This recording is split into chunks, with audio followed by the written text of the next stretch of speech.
But where would you say leadership is now? I think there's enough noise out there for it to change. Mm-hmm. I still think there's people out there that still have their head in the sand about what is coming. The age of where the older generation are fading out of leadership. They're retiring. They're getting out of the game. And now is a chance for the new people to come up with fresh ideas, because unless you have an idea about how you're going to lead people, you're going to fail. Mm-hmm. Do you think it will fade away ever? No. There'll always be leadership. There'll always be leadership, yes, because there has to be.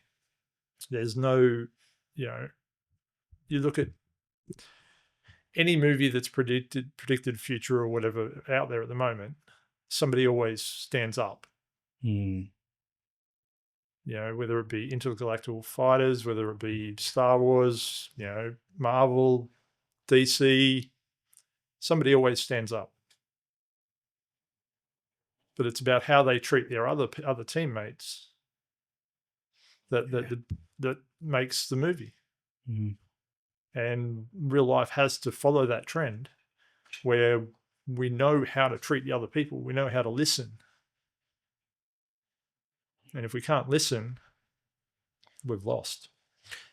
Yeah, I think listening is a very powerful skill, very important. And if you really want to go deep, look at the Australian government right now. They're not listening. True. It's very true. Yeah. They're not listening to the people. 100%. The podcasters out there are really making a lot of noise. And they're only making noise because of what is going on further up the line. I was talking to a friend of mine who's kind of cut down on running some of his trucks because of diesel prices. Oh, 100%. And it's sad that people have gone to that level. 100%. Like, to see diesel over $3 a litre is nuts. Absolutely blows my mind. And it's only because people didn't understand that things happen and there was no foresight to put some away for a rainy day. There's people out there like Dave Ramsey, who's a big proponent of putting money aside for a rainy day. Having, you're always told that you've got to have, a nice buffer of $1,000 or $2,000 for a rainy day. The car breaks down, the fridge breaks down. What are you going to do? Australia didn't have any fuel for a rainy day. Puts people in panic mode. 100%. It's COVID all over again. And people are already living on fear. 100%. Really edgy. Yeah. And I was talking to a mate of mine yesterday who's a barrister, and he's like, when you have people feeling constant fear, you can control them. And do you think the Australian government is failing leadership? Yes. 100%. Because you can't lead with fear. Fear is the anti. It just gives me the icks, realistically. But fear in leadership has no place, because you're not then. You're controlling, but that's not the aim of leadership. What is the role of leadership? Leadership is to make sure the people under you are provided for. And if that's true leadership, then the Australian government has failed. Yeah. In many ways. Yeah. 100%. Very tough times at the moment. Very, very, very tough times. And like I said, when people have that fear and are afraid, they start making really rookie mistakes. Absolutely. You think about the amount of fuel drive-offs we've had. Yeah. So many. Yeah. These are silly mistakes that people are making that are costing their lives, possibly. For what? Because they can't afford fuel. Yeah. I was just talking to Jules. He said he normally fills up his car $49. It's costing him $90 now. That's wild. Cost me $55 to put 20 litres in. It was insane. And the thing is, people are really broke, really struggling. But it's a rich country in minerals. It's strange. I know, right?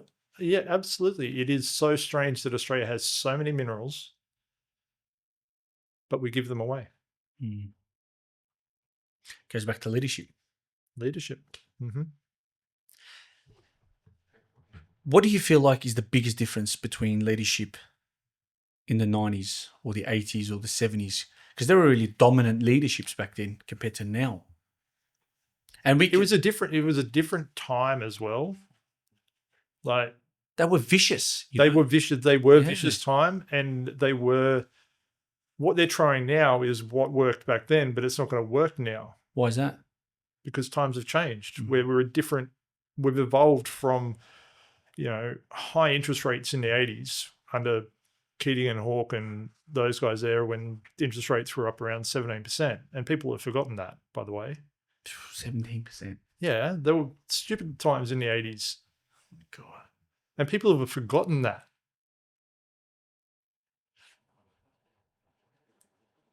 And that blows my mind, that when people were talking about the interest rates going up, I don't know, a little while ago, that they were only referencing like 2000, 99. Go back further. Look at the 80s. See how interest rates were high over then. Bloody hell. How do you know that? Yeah. Nobody does. Nobody remembers it. But it was tough times then. It was. But cost of goods were lower then. Oh, yeah. So there wasn't the strain and stress on the economy to make it happen. Now it's insane. You go to Coles and $100 will get you just a bag and a half. Strange times. And that's why, I look back around even the worldwide, not just Australia, there were some really, really dedicated leaderships. They knew how to grow, speak, and they weren't afraid to die for their leadership status. Now it's a bit different.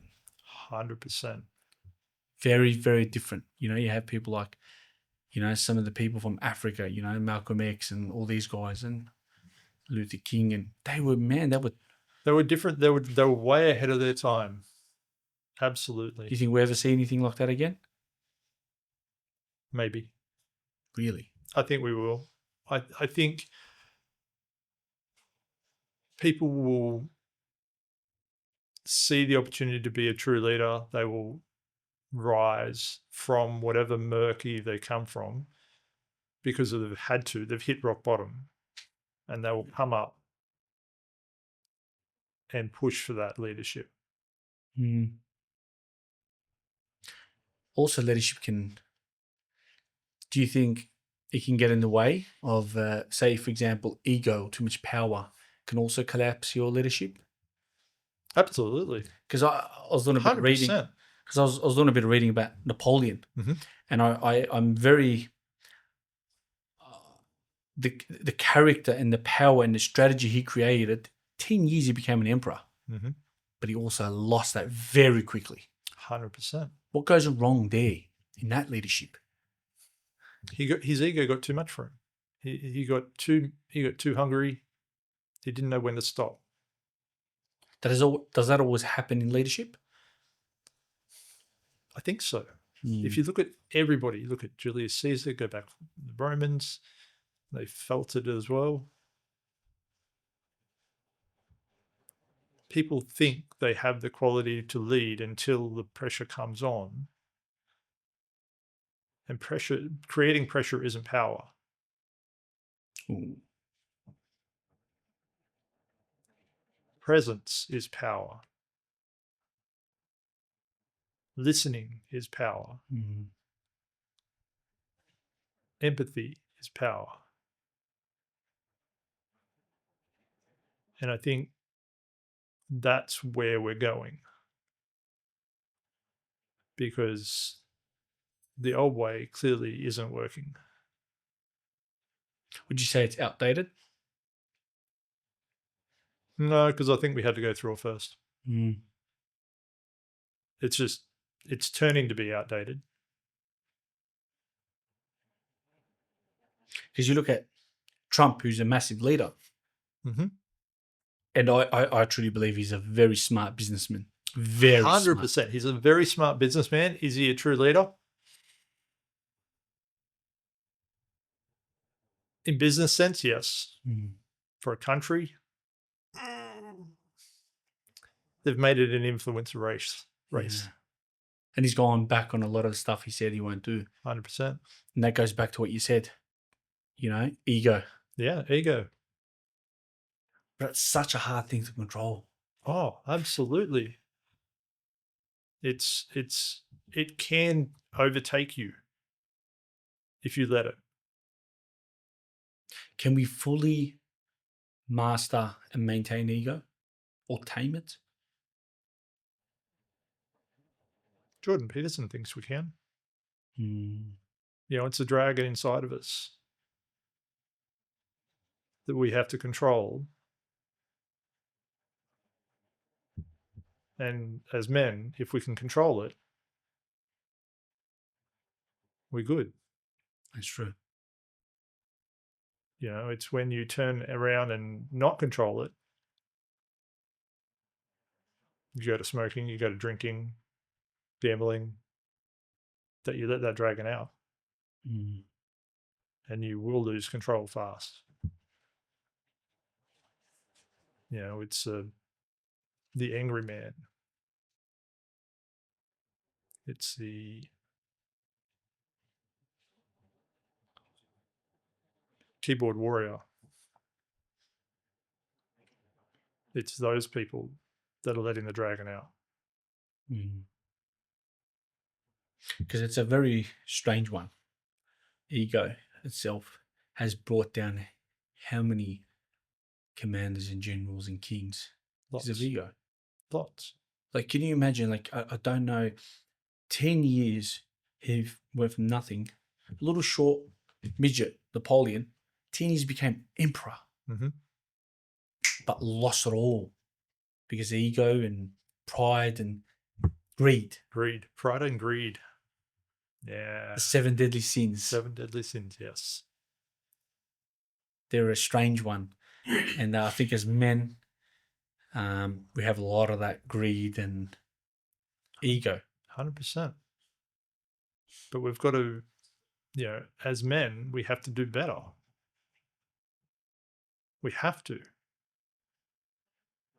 The world out there has deemed men not as safe as bears. For crying out loud. Stupidest thing I ever heard.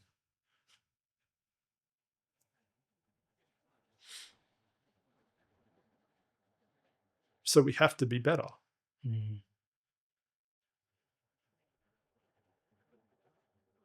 Leadership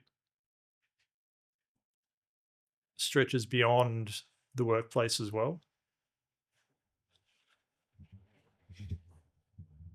And I'll go there. So we'll go into relationships. What does leadership look like there?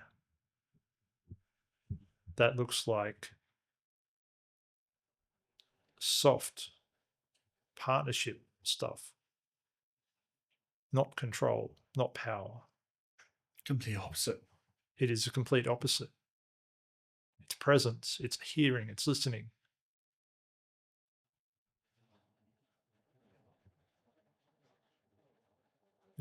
Relationships should be a partnership.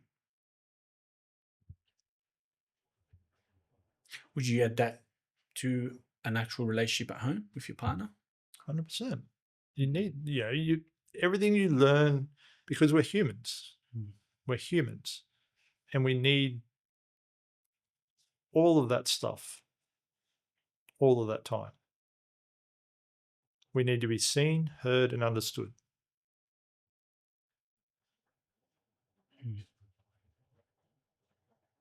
And if one of those things don't connect, we've lost. Become an imbalance. There's an imbalance, yeah. You have to have all 3 components. It's a must. It's a must. You've got to be seen. We need to be seen, heard, and understood. The moment when none of those is when it all starts falling apart for yourself. Yeah, that's when we get triggers. I wasn't heard, I wasn't seen, and I definitely wasn't understood. And that happens a lot in relationships. 100%. It's the biggest downfall of them. To be able to communicate. Yeah. I want you to touch base a little bit about who you are, what you do. Sure. So I'm David Sanders, and over the last so many years, I have learned that I had to turn inwards first to solve any of my problems.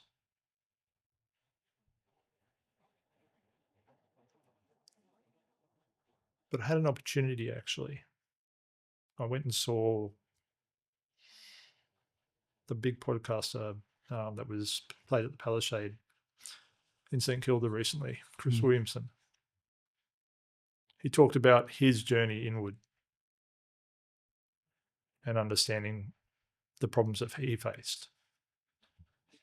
But there's a key to everybody's journey they need to understand. You've got to apply a bit of self-compassion to that. Because even as men or women, whoever, if you turn and look back inwards, sometimes that's pretty dark. So self-compassion has to be a part of that. And that's what I told him. I said, speak about the self-compassion, because if you don't know something, how can you understand it? Very true. And like we talk about relationships and stuff like that, how we show our kids what a healthy relationship is, that will tell them what a healthy relationship is. Monkey see, monkey do.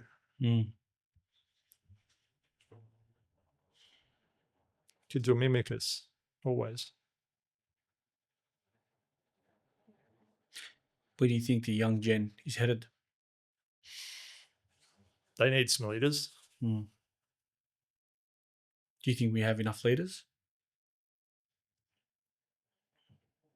No, Yeah. I don't think so. It's strange. There's a few incredible people out there to really point fingers at and say they're good leadership. 100%. But there's also a lot of not good leaders out there that are so far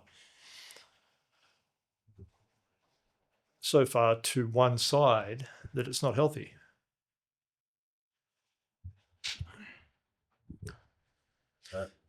I was going to ask, don't you think there are good leaders who are trying to run away from the leadership positions, but they are there in the community, but they don't want to get involved in the leadership positions? You don't think we have those ones, and then because we only see the incompetent one on the stage, and then we think that there's no leadership or there's not enough leaders in our communities? 100%, and that's everywhere. That's the hardest thing that we can do, is face that and build a team around us that will help us move forward. I think as we move forward now, people really need to stand up, hear what people are saying, and be ready to fight for what they believe in. Yeah. And that's what a lot of the older generation were prepared to do. Knowing they were going to die, but yet they stood still and firm on their belief. Yeah. And now you've got those people, those very people that fought in World War I and World War II, are turning around, what the hell did we fight for? Because of what's happening. The divide among us. They're definitely trying, the people that are at the top now are trying to push us apart more than ever. And that's the best way to conquer a country or a nation, is to split them and divide them. And they're winning. Absolutely. There's no denying they're not. They're not winning.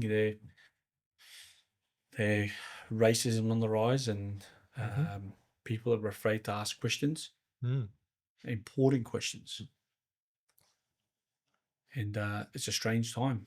Absolutely. It is a very strange time. And where do you think this is headed? It'd be really interesting to see where the next 12 to 18 months goes, because you've got, just in the Australian political theme, you've got Pauline Hanson's One Nation pushing hard. Liberals, well, who are the Liberals? The Nationals are trying to grapple with something, and Labor are just laughing all the way to the polls. So if people want change, they have to do it with their feet and with their hands on voting day. Mm.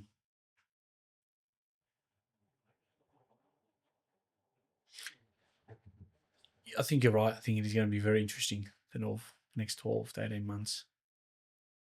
And what makes it scary is everyone's edgy. Everyone's very afraid. It's like a hot pot. Oh, yeah. That's just, it's boiling, but it hasn't started to really erupt. No. Yeah. And that's evident by the podcasts out there that are actually absolutely tearing into the government at the moment. And that's what's changed a lot. 20 years ago, there wasn't so much internet. So a lot of things were really quiet, and now everything's being exposed. Yeah. People have a voice to say what they really think. I think that's important. People should stop being afraid to ask questions. Mm-hmm. We don't have to agree on everything. No way. And that's that point there. We don't have to agree on everything is what I think people miss as well. We don't have to agree on everything. We just have to understand and allow the other person to be seen and heard first. You don't have to agree with it. That's true. But you're also not going to go bash them down because they have that belief. Let them say what they want to say. 100%. As long as I think it's very important to have really civil conversations. Two people can sit down and whether they debate or argue about something, but respectfully. Yes. But we've lost that touch. 100%. I think we have. And we start, ego comes in. Mm-hmm. Bit of a, power, and you don't believe in what I follow, and it creates that wall. It does. 100%. And that wall's hard to pull back down once it's there. Because you've got to turn inward again to go, why am I reacting like this? Why am I acting like this? Why aren't people listening to me? Maybe because they don't want to hear what you got to say. Why is that? I don't know. What are you saying? Does it make sense? But that's a question inside of you to ask whether you're being heard correctly. What does it take to be a true leader? What are the sacrifices? What are the cons and the benefits? Because I think for true leadership comes a lot of sacrifice. I think so. But what do you think the skills are for it? So my understanding of leadership and your understanding of leadership are going to be different. I don't think it's about sacrifice. I think it's about a skill set that we've lost. The presence of being in a room, not by shouting, but being the most quiet. Breathing. Understanding your breath, understanding how that changes who you are, how that impacts your cortisol levels, your vagus nerve, your body, how breath impacts who you are. Never thought about that. Just breathing.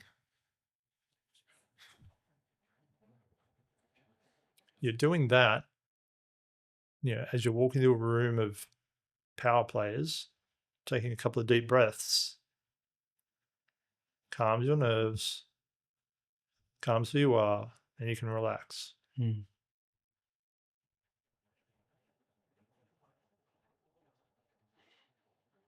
And just understanding that everybody's different. If you think you can rule with an iron mallet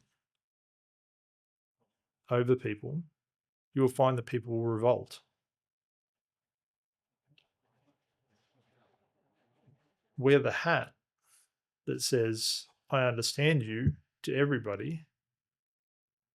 And that doesn't mean fall back on the values that you have. You will meet somebody that doesn't like what you sell.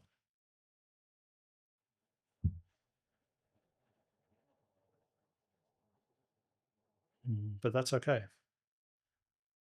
You can't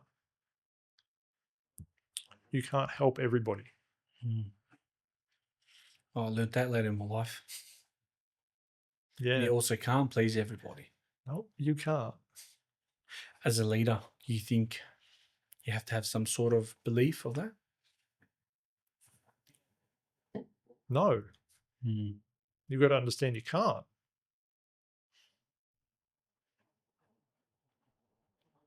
You won't you can't help everybody. You can't save everybody. And that's okay. It really is. That's how we create balance. Mm. Like how you explained that in the beginning, that you don't think it's sacrifice. Yeah, interesting. Because you know, I'm really fascinated with the early days of conquerors and commanders. A lot of them truly committed some serious, hideous crimes. To get to that level, but the strategy and the technique they used was fascinating. Machiavelli talks a lot about his book of the Prince. If you don't know if you've gone through that, No. and he talks about manipulation and how a prince should act to be a good leader. And now you got to cripple somebody. How do you deal with your enemies being a leader? Because I know when you're a leader, you have a lot of enemies.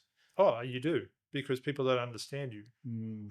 People that don't understand your method, your ability, your timing, your understanding of people, why people follow you.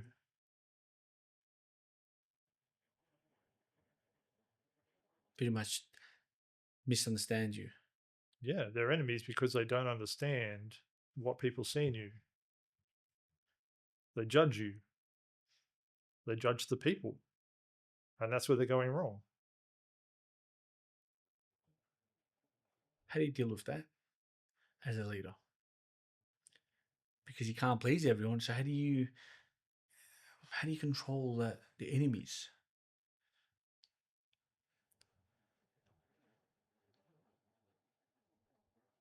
There was a time in the last couple of years that I had a interjection with one of my bosses at the time. He didn't like something I'd done. And all I heard, because I was actually breathing, focusing on my breath. All I heard him saying was everything about him, how it was his problem, how he was going to get in trouble, how he was going to be hurt. Had nothing to do with me. It was all about him. Mm.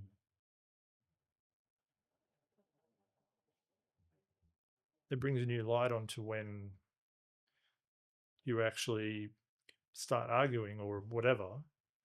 Why are you arguing? Because you don't feel heard, seen, or validated. We'll go back to that. So if somebody says, "Hey, I'm listening to you," why are you yelling?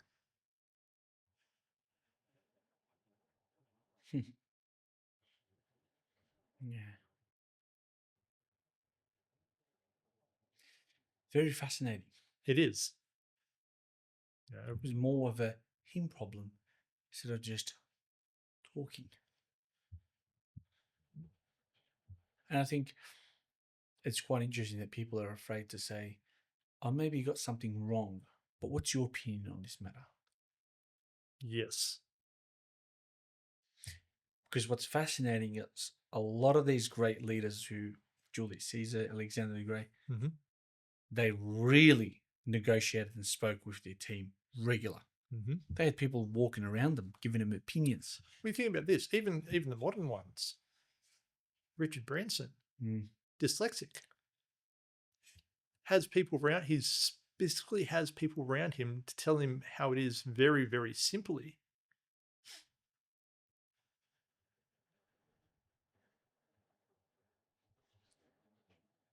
That's the interesting fact.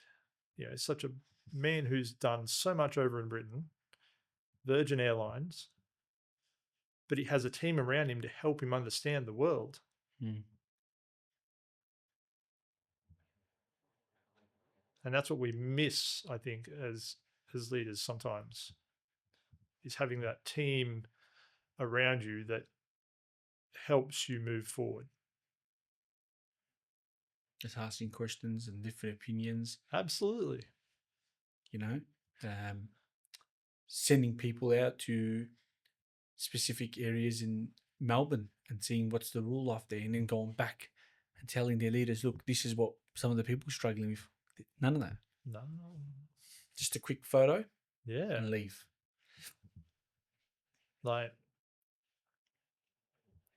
I was walking in Craigieburn, and apparently there was an event that happened about a week ago because I saw police on horseback there. Going, I know we're a country town, but yeah, it's like that would have been an interesting picture. That says something.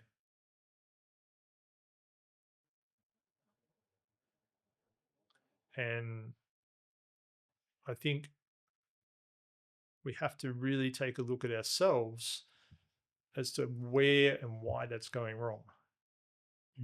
If you've got police on horseback, where has the family structure gone? Yeah. I was driving here as I was leaving my area, sent, two young fellas on a scooter bike, and they're just flying down the road, no helmets, no gear, nothing. I didn't want to judge them because, they're children, but as I entered this area, I was like, I don't see this often around here. Very rare you're going to find two young kids masked up on a scooter. What is the problem? Yeah. What is the problem in the two worlds? Because it's two different worlds. 100%. I think it comes back to leadership, but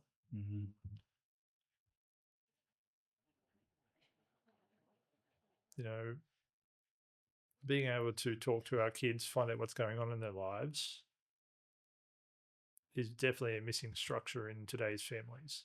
100%. I had a young girl reach out to me who's come on the podcast, and she's 15. So people are like, she's 15. No, let's get into the minds of these young youth and understand them. That's what a lot of people are getting wrong. How can you fix youth and their problems if you don't understand what their problems are? Listening to them. Yeah. Listening is a craft, man. And it's a very hard craft. What does it take to be a good listener? Because I think there's more to it. When we listen, and you're right, there is a little bit to it. When we listen, we can't have preconceived notions of how it is. And we can't also be there to fix it. Sometimes we just need to be there so the other person feels seen and heard.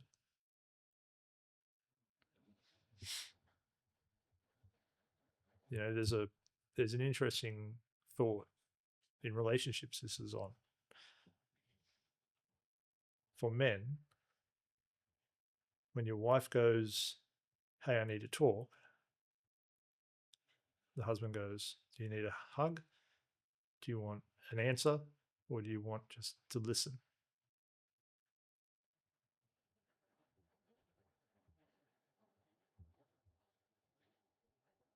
She's going to feel seen and heard then. Yes, it's a question to her, but she will give you that answer.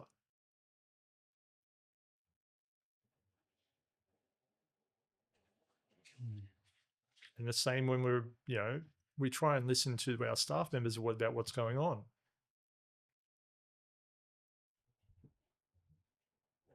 It's why when I had the opportunity, I wouldn't allow other team members to be part of a private conversation. Why is that? It's around discipline.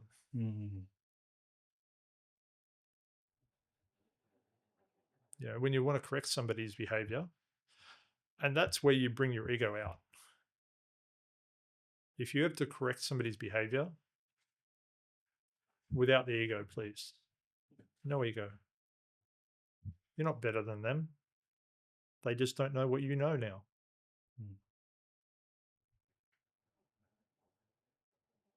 The ego. The ego, man. They don't know. It's conquered many people, the ego. Don't go in there with that ego if you need to go into confrontation. You aren't better than the person. You just know more. So use that to your advantage and teach.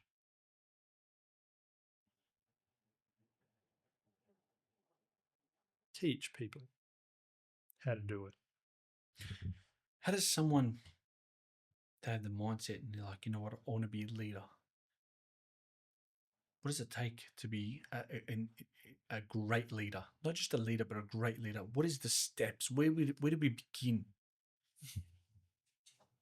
I still think presence has a lot to do with it. Being around. Presence, being able to, and presence isn't being the loudest in the room. Presence is having an endearing figure as you walk into the room and people notice you. Not because you said anything, just because of the aura, whatever you want to call it, around you that sits on you, the calmness that you possess. You're not triggered by everything. You're almost flowing like a river. You can bend around any corner. You're relaxed. You're relaxed. You're 100%. If you're tensed and, you're not going to... Yeah, people tell. Yeah, people can tell, 100%. Robert Greene speaks about that. Yeah, why is he so tense? Yeah. What's his problem? Easily, why is he so calm? Yeah, creates mystery. Creates mystery and intrigue. It does. And that's not a bad thing. I've tested it a few times where, I've been around some of my mates and the boys and it's like, oh, you're a bit quiet today, Ahmed. Yeah, I'm just listening. And it creates an interest for them. I think when you talk too much, you really find it boring. You do.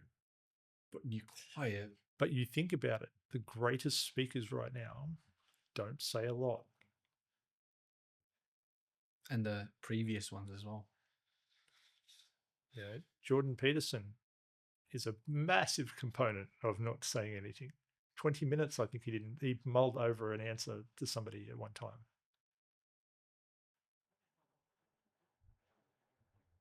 It's that powerful to just be able. Yes. That is where power can come from. Goes back to listening. And thinking. Because in that we've lost the art of thinking. Because when you're talking, you're not thinking. No, you're not.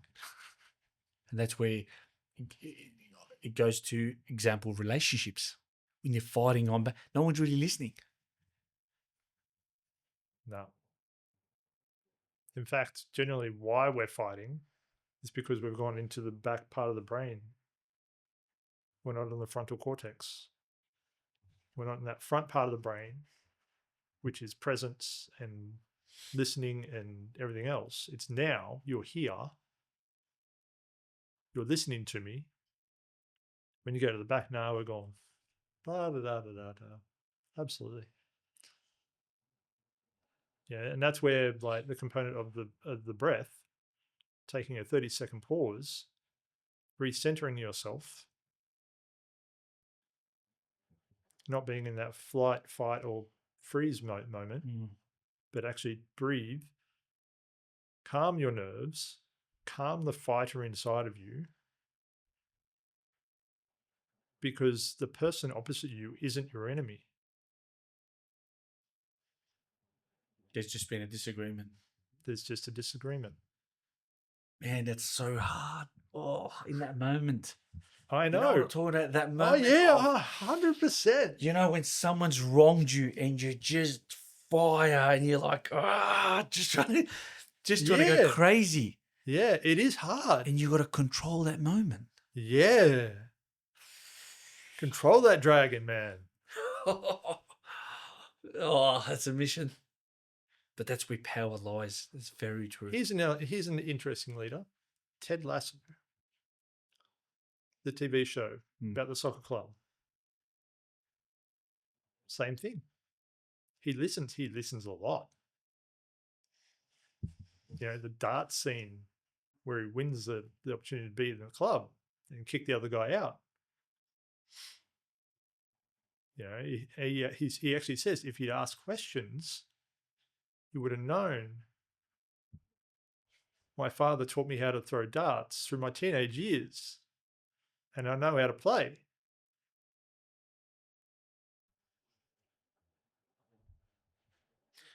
You know what? I look at it now. It's very true. Some of the great leaders actually very good listeners. They're sitting there and analyzing. Because the loudest one in the room is the weakest one in the room. Yes. You know? And it's strange because I think, you know, when some people in a restaurant and they being so loud, it's like they want people to know that they're there. Mm-hmm. Which is it's a human psychology, but you can be known that you're there in a different way. When you enter a restaurant, you have this aura. People know who you are because you're a great leader. Yeah. Without saying a single word. 100%. You know,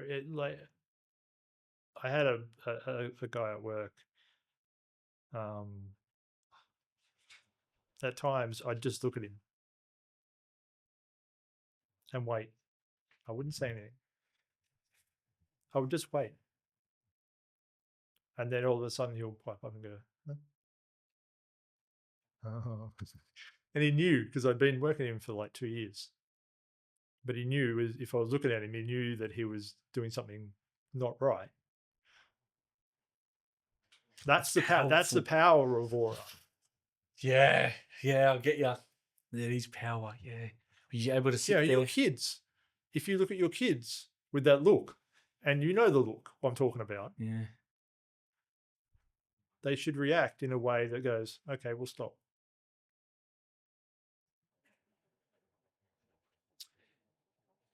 Fear. Tell me about fear. How important is fear in leadership? Because it's misunderstood. And I want to be specific on what kind of fear. The fear when you walk into a room and people fear you. Why do they fear you? That's where that lies. If you've created the presence and the understanding as you walk in the room, but that's not fear, that's respect. If you've created fear, like a boxer creates fear by beating up other people ahead of them, and that's how he creates fear in his opponents. A well-oiled team will create fear in their opponents because they're well-oiled and they're good at their job. People are the same. You put fear in there, and no, fear is not a respondent. It's not healthy for leadership. No. Mm. In fact, it'll be the absolute opposite. If you have somebody fearful of you, they're not going to talk to you. They're not going to say anything to you. So they have to respect you. There's a respect there. Mm. Enough to like you, but also have that enough respect. Yeah, You know what? I don't mind him. He's a good person towards me, that's right. but I know not to cross the line. Exactly. How hard is that to master? That's tough. Oh, yeah. It's tough, but it is doable. 100% it's doable. You know, if you have solid boundaries and people know that not to cross you,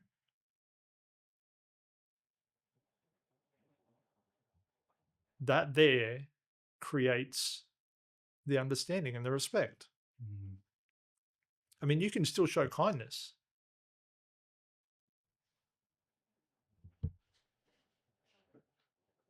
And that's where the discipline comes in. You show discipline with kindness and understanding, and that creates the respect. Mm.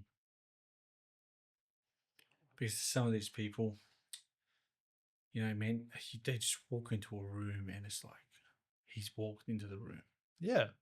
and there's that strong aura. Yeah, it is. It's an aura. Yes. It's a position of understanding and respect. Mm.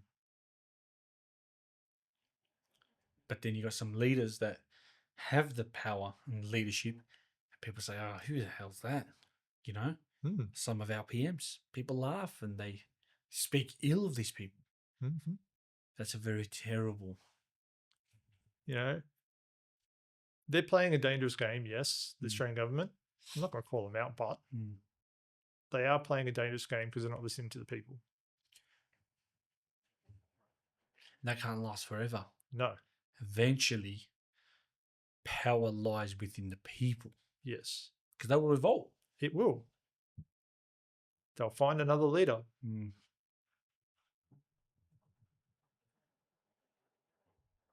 Who would you say some of the top leaders worldwide? Top 3?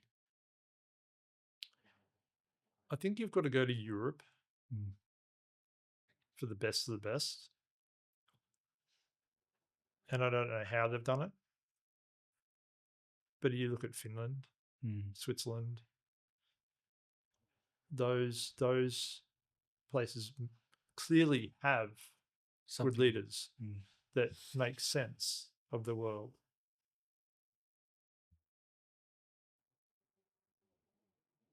I think it's South Korea.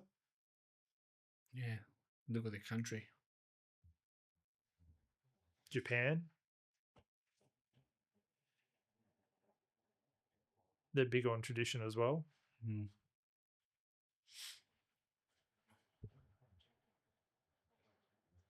And then you got America. Yeah. You know? Yeah, I was going to ask because you gave an example of European countries.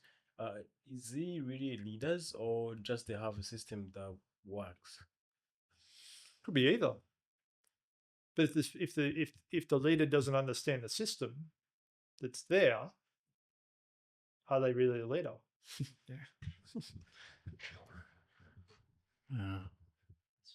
That's a good one. Yeah, goes back to the leader. And then systems. If there's systems there and the systems are working, it's where that the leader can just step in and just take control of that, understands the system. And that's why I teach a simple system. If you control yourself, drop the ego, breathe, understand that everybody's different, you have the power to lead.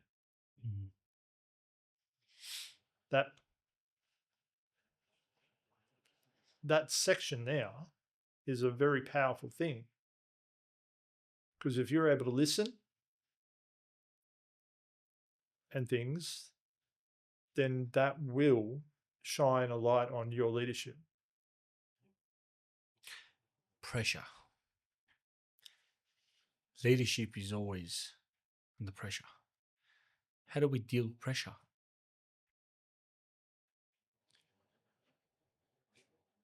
Pressure is, yes, it's part of it. Yes, it's there, but it's how you handle that pressure that cuts the mustard on that. If you can understand the pressure isn't from you, or pressure comes from the top always, because they don't understand yet. They don't understand, and that's why the pressure happens. There is normal pressure, KPIs, and things like that in business, but they don't have to be pressure if you've managed the team right. That's right. If your team is punching above their weight, then the pressure shouldn't be there from anybody else. Pressure only comes when systems fail.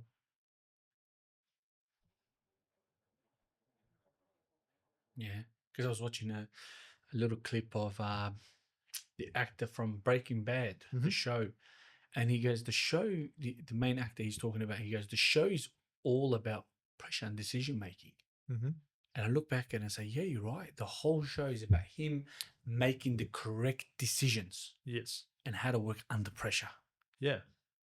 And that's where you either make it or break it. Yeah. 100%. How you handle that pressure is everything about you, not anybody else.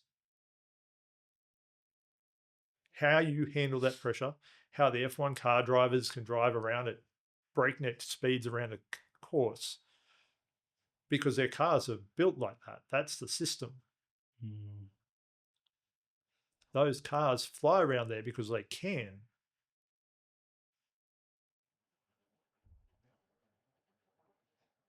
And how they handle that, the G forces in those things. It's like it's the F-14s, F-15s, the flyers that are doing Mach 10. Mouse, yeah. It's the launch of a spacecraft into space. That's pressure. And it's how you handle that, how your body responds to that pressure is what makes the difference. I'm sure that all the F1 drivers have a system they go through before they get in that car. 100%. Oh, yeah. No. They might have lucky socks. They might have lucky underwear. Who cares? That's them. It's part of their system to get into that car. You know where they are. They know where they are. And they have a job to do.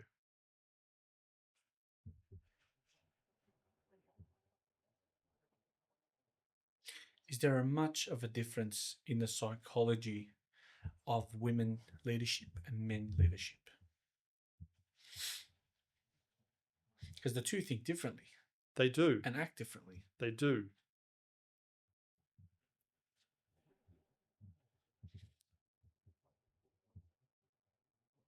Here's the interesting thing, I think, with that, is that women work best when they're in their feminine aspect.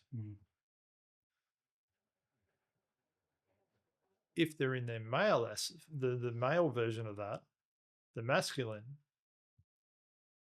they're not working efficiently. They need to feel safe. Now,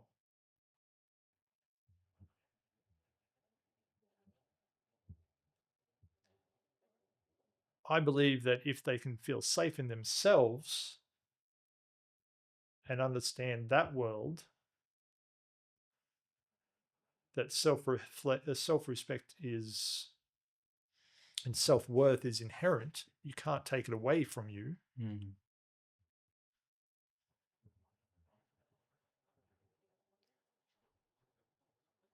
then you're in a better frame of mind.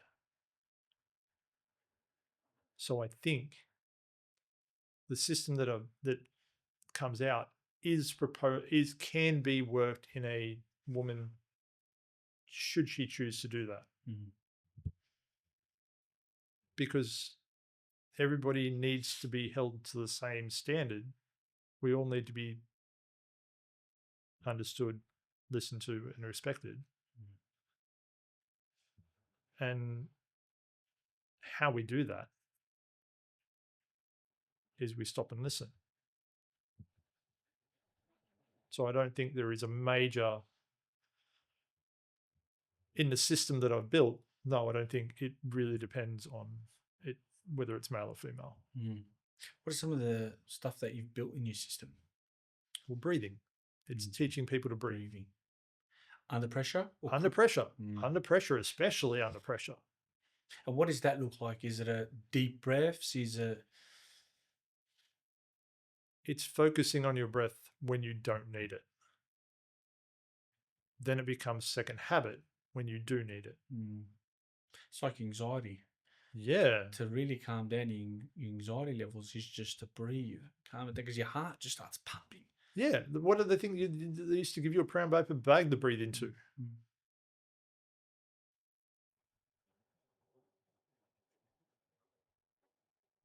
But breathing, understanding that you may or not always be right. That you could be wrong, listeners. You could be wrong. Yeah. And being okay with that.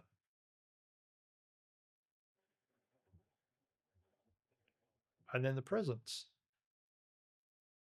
And presence could be around workmates, the anywhere. lower tier work colleagues. Because I think it's powerful when the boss goes down to the lower levels and talks to some of the colleagues that are at the bottom level. As they should be. A lot of bosses don't. As they should. What does that create between the colleagues, the workers, and the boss when they don't come down and speak? Animosity. They don't respect it. They don't like it.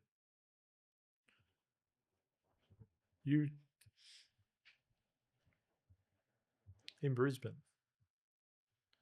there was a leader up there who I actually knew. He was a state manager, and I actually knew him. I was a driver, but I actually knew him.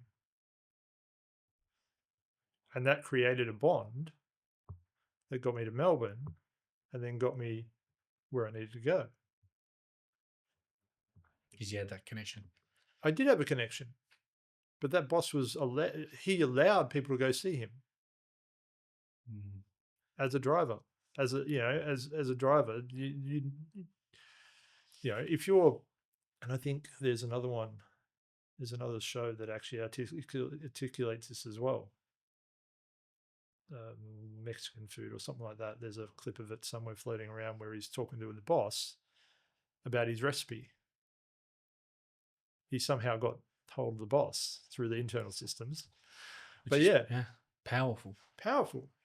Because now the workers have a connection, a bond. Yeah. That I can speak to the boss when I need to. And that's okay. It's powerful.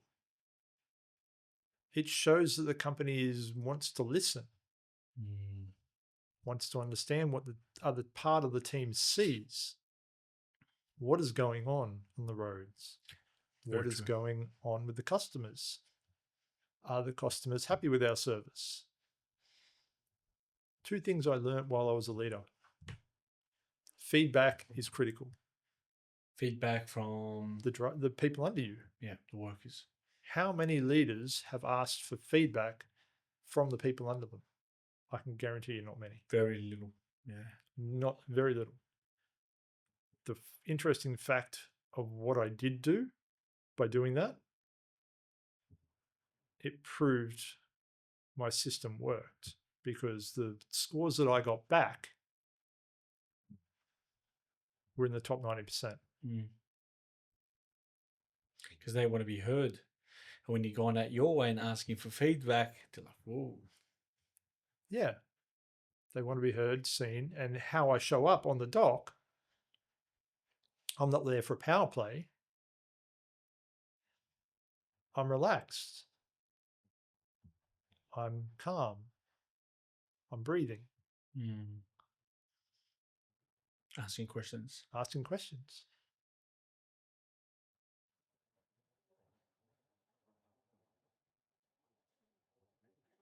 And listening. So many important techniques. Yeah. But they're all connected as well. It would be the same and similar for a leader leading his troops. Yes. Into war zone. 100%. They have to have their full backing of their team. There's no ifs or buts about that stuff. They need to trust that person up front to be able to lead them in there safely and get them out safely. That would be one of the toughest leaders. Leadership. That or the guys that do firefighting in the US hills. Oh, yeah. That's the real fires there. Yeah, they are bad fires. Yeah. Even I was watching when we had some of the crazy fires here. Yeah. And some of the leadership with the fire brigades. Oh my, shout out to them. Incredible. Yeah. You got people on the line. They are. And you're dealing with pressure. Yes. Mistakes. Yes. Illness. Whereas mistakes that can cost life. Imagine handling all that and leading that. Or busting out a door with an army group and in a war zone. Imagine the critical thinking and the pressure you're under there. Yeah, you've got to make split decisions. Do I pull the trigger or do I not?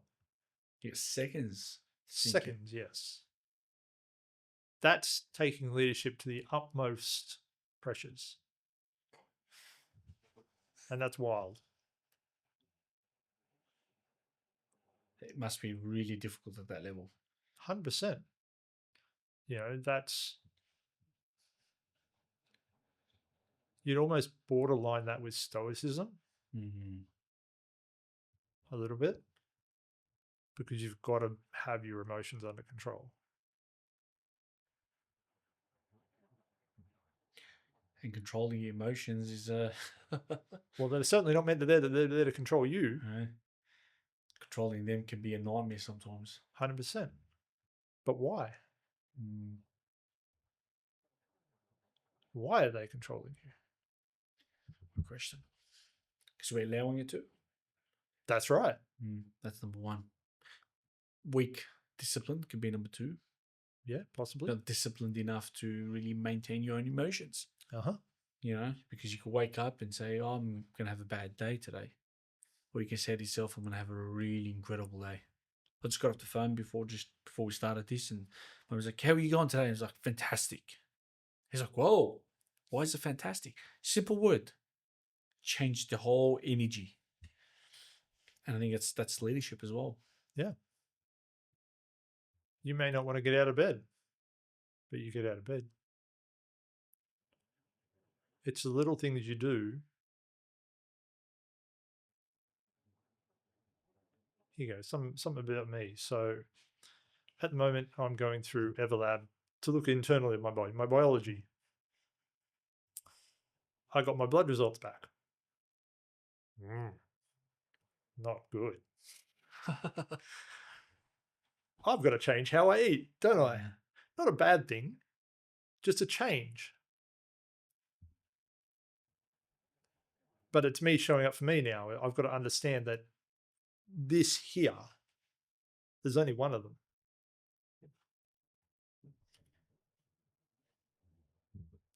And it's up to you. And it's up to me. Nobody else is going to save me. Nobody else will save me. You've got to save yourself. And that's where people get stuck. Oh, yeah. But that doesn't mean we can't ask for help. Do you feel, you know what? Do you feel like asking for help is a form of weakness? No. I used to. Oh, interesting. I used to. Not anymore. No. Why not? Because there's value in that. There's value in being vulnerable. There's value in being vulnerable. 100%. Because it shows to people that the ones that are the toughest that can be vulnerable and say, I hurt, means it's okay for them to hurt.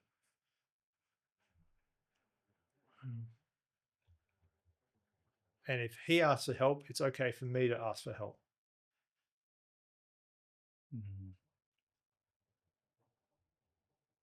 A lot of people think otherwise and think it's a weakness. 100% they do. You know, that you should be a one-man army and to really control everything, but you really can't control everything and you can't solve everything on your own. No.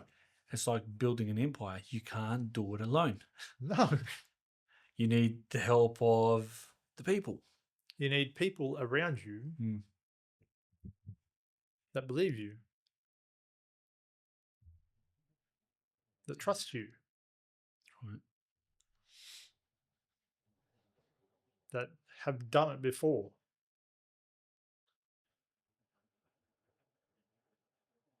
Yeah. It's very interesting. Never thought about leadership being so deep. It is. And the amount of the aspects to it and the tools you need to be a good leader. There's not many, but they're powerful tools. And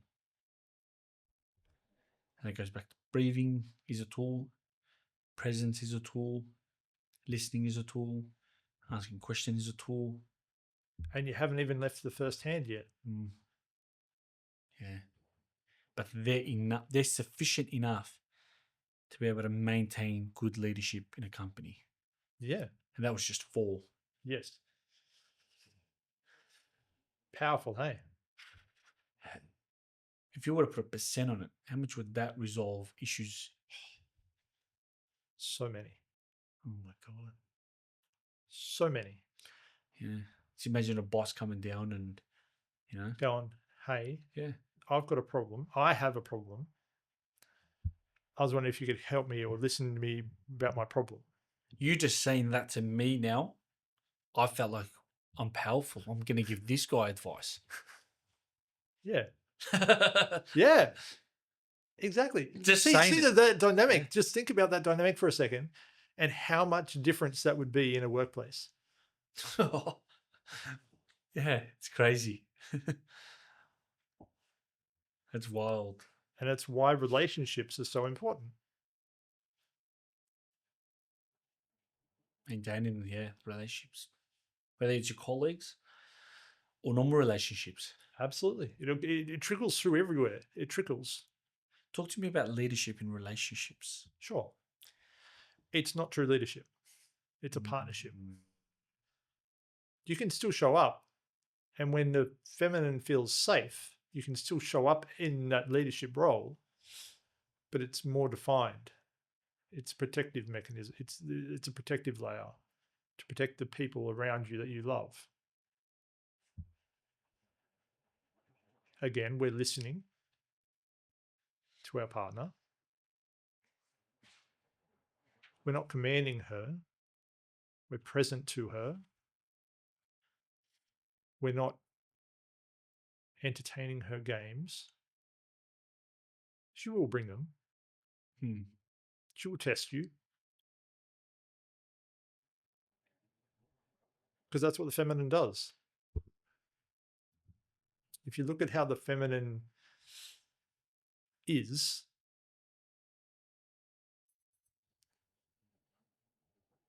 it primes in safety and security. The feminine is fun, it's light, but only if it feels safe. So the masculine has to feed that. there. So that's the leadership of that. The leadership isn't, we're having this. I was thinking we could go out for dinner and have this. Mm. Or would you like something else? It's maybe giving one or two options. I was thinking this or this. You're still kind of leading, but in a very different tone. It's a different tone. Yeah. You've given two options that you have come up with, but you're still you're allowing her to pick from them options. Yeah. Or she can pick her own. Mm. It's a partnership. It's a partnership. That's where people get it wrong. Yeah. 100%. It's never 50-50. Never 50-50. Come on, man. 50-50. It might be 70-30. It might be 80-20. It's all different numbers. It's all different numbers all the time. 50-50. Yeah. Very Yeah. cool. You're getting scared of it. Oh, yeah. getting paranoid now. It's very interesting with relationships, talking to Fizz about relationships. It's a fascinating world. Absolutely. Do you believe there's a lot of sacrifice in relationships? Yes. There has to be. Some people argue that and say, no, there shouldn't be sacrifices. There has to be, because you can't have a partnership without sacrifice.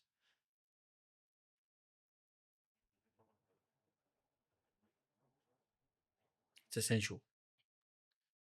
Wow. And that could be sacrifice of, would you say sometimes peace and happiness? No, because you need that. Mm. You need that peace. At times? Maybe at times, if you've got little kids, that's hard. Little kids is hard. When I was younger, when I had my kids, I was real young. I was like only 20 when I started having kids. Oh, very young. Yeah, my kids are now 26. They're giving me grandkids. I'm only 46. Yeah. Living the dream. Come to West. Absolutely. 100%. Is it true that having kids young age is very, very beneficial? I think so. Because they grow up to be friends with their father and not a grandpa, from what I've been told by a lot of children. Yeah. 100%. My relationship with my boys, absolutely fantastic. Yeah. How cool is that? You could go ride jet skis, you can do whatever you want because he's still in that very close range. Yeah, absolutely. There is 20 years and like 10 days, 12, 14 days, 10 years and 14 days between me and my oldest. 20 years and 10 days and 14 days, 20 years. That's pretty cool. That is amazing. Jordan Peterson says after 30, if you haven't had children, you're in trouble. The likelihood of you getting children is very, very low. 100%. And that's where a lot of women have, it's really interesting. They've bit the bullet, they've bit the fantasy of what feminism tried to sell them and gone out and got careers and jobs and stuff first. And it's left them unpredictable now.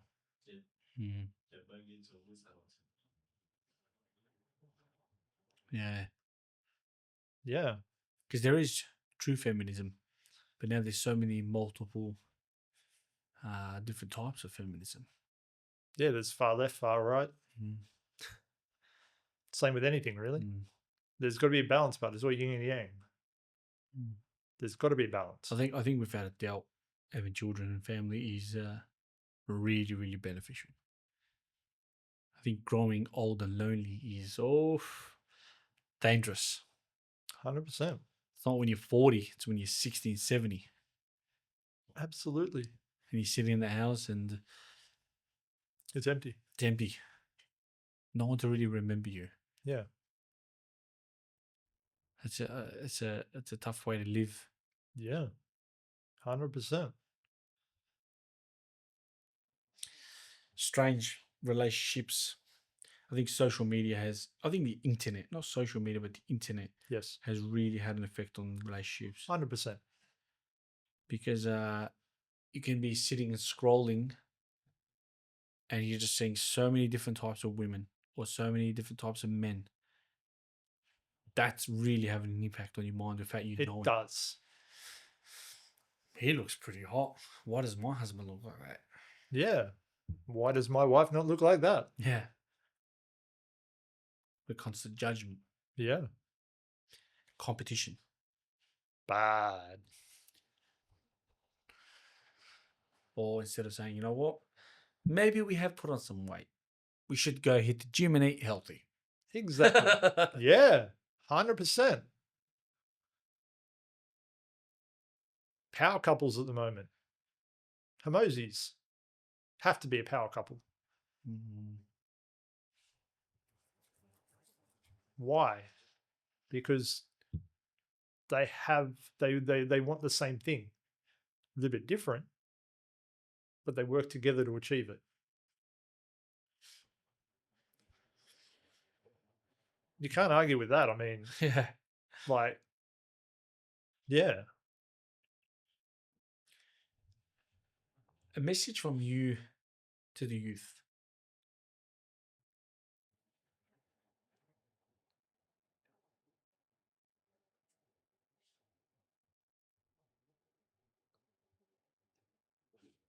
You have to respect and learn and listen.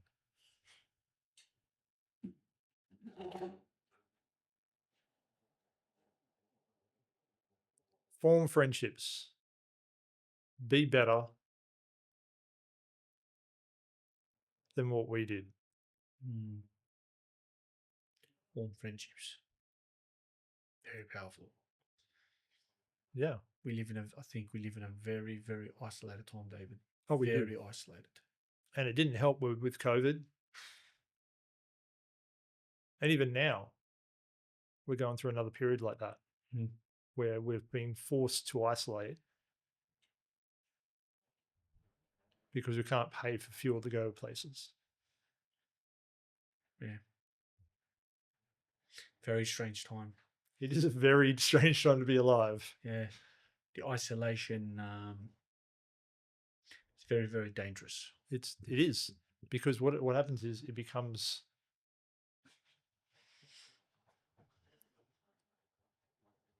likable. You start to enjoy that loneliness. Yeah. Yeah, you make friends with it. Mm. And that's dangerous. Being alone. Yeah. I like the way you worded that. You befriend it. Mm. Then you're very obsessed with being alone. You don't want to see nobody. Yeah. But that has a massive impact on the mind because we are created to be social creatures. We are.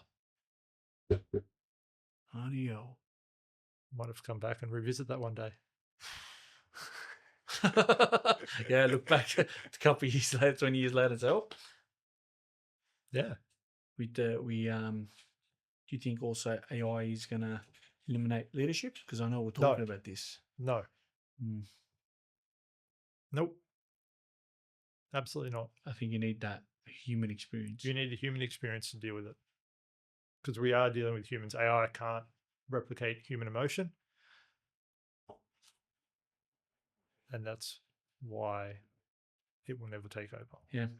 And the government needs to really go out their way and make sure they're ready for the young people that are going to lose their jobs to AI. Well, here's the thing. I asked Chat to give me the stats on the job market and what's going on. There's a net of something like 150,000 jobs in the last 3 months.